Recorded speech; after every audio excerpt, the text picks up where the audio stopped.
31 мамыр саяси қуғын-сүргін құрбандарын еске алу күні. Елбасының жарлығымен саяси қуғын-сүргін құрбандарын еске алу жылы болып аталған 1997 жылдан бастап атап өтіледі. Бұл күн Қазақстан үшін айрықша мағынаға ие. Тарих өрісіне орай біздің республикамыз миллиондаған кеңестік азаматтардың жер аударылған мекеніне айналған. Халық жауларын анықтау бойынша жоспарлы жұмыс жүргізілген. Сол кездердегі қатыгез саясат нәтижесінде қуғын-сүргінге ұшырағандардың өздері ғана емес, олардың жақындары да жапа шекті. Осы кезең аралығында Қазақстанда 103 мың адам қуғын-сүргінге ұшыраған және 25 мың адам ату жазасына кесілген. Нақ осы жылдары қазақстандық ғалым, мәдениет және саясат саласының зиялы қауым өкілдері атылған. Тәуелсіз Қазақстанда алғашқы болып қабылданған заңдардың бірі 1993 жылғы сәуірдің 14-дегі жаппай саяси қуғын-сүргін құрбандарын ақтау туралы Қазақстан Республикасының заңы. Дүниежүзілік темекісіз күн, халықаралық темекі тартумен күрес күні. Дүниежүзілік денсаулық сақтау ұйымы 1988 жылғы мамырдың 31-ін дүниежүзілік темекісіз күн деп жариялады. Әлемдік қауымдастық алдында 21 ғасырда темекі тарту мәселесін жоюға қол жеткізу міндеті қойылды. Дүниежүзілік аққұба қыздар күні.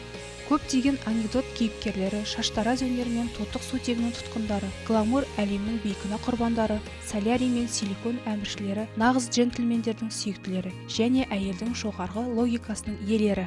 Барлығы осы күнді алғаш рет 2006 жылы лайықты атап өтті. Бриллиантовая шпилька атты сыйлығының тапсыру рәсімі өтті. Бұл аққұбаларға арналған бірінші сыйлығы. Ғалымдардың есептеуі бойынша таза аққұбалар өмірде аз болып келеді. Олардың есебі бойынша 2202 жылға дейін аққұбалар жер бетінен мүлдем жоғалып кетеді. Соңғы 50 жыл ішінде бүкіл жер шарының тұрғындарының жалпы санынан аққұбалар саны 49%-дан 14%-ға дейін қысқарды. Оның себебі бірнеше. Біріншіден, бала аққұба болып туылу үшін оның ата-анасының шаштары ақшыл болу керек. Екіншіден, қара шашқа ие елдердің халқы ұдайы өсуде. Ал еуропалықтар, немістер, скандинавтықтар, ресейліктер аққұба генін тасымалдаушылар көбіне бір баламен ғана шектеледі. Ақшыл шашы бар соңғы адам Финляндияда дүниеге келеді деген тұжырым бар. Өйткені онда ақшыл шашы бар адамдар көп кездеседі. Есте қалар оқиғаларға келер болсақ, 1996 жылы Қазақстан Республикасы президенті Нұрсұлтан Әбішұлы Назарбаевтың жарлығымен қоғамдық бірлестіктер туралы заң қабылданды.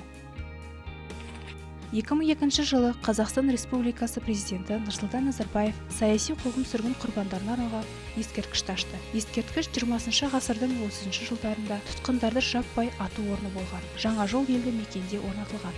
Жалпы 1930-1953 жылдары аралығында 40 миллионнан астам кеңес азаматтары репрессияға ұшыраған. Әсіресе бұл заңсыз жазалауға кеңес одағы құрамында болған барлық халықтар мен ұлттардың бетке ұстар интеллигенция өкілдері ұшыраған. Осы кезеңде еліміздегі қазақтардың 40%-ы қаза тапқан. Ал Қазақстан аумағында орналасқан лагерлерге корейлер, поляктар, еділ немістері, қырым татарлары, Кавказ халықтары және басқа да ұлт өкілдері қоныс аударылып келген. 2005 жылы Петропавлда Погодин атындағы облыстық драма театрының алдында саяси қуғын-сүргін құрбандарына арналған ескерткіш орнатылды.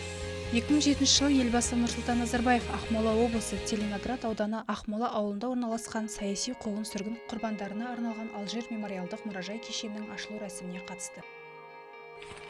Есімдерге келер болсақ, 1924 жылы Қазақстанның еңбек сіңірген шахтері, социалистік еңбекері шахтер даңқы орденінің толық иегері, КСР мемлекеттік сыйлығының лауреаты Кружей Станислав Павлович дүниеге келді.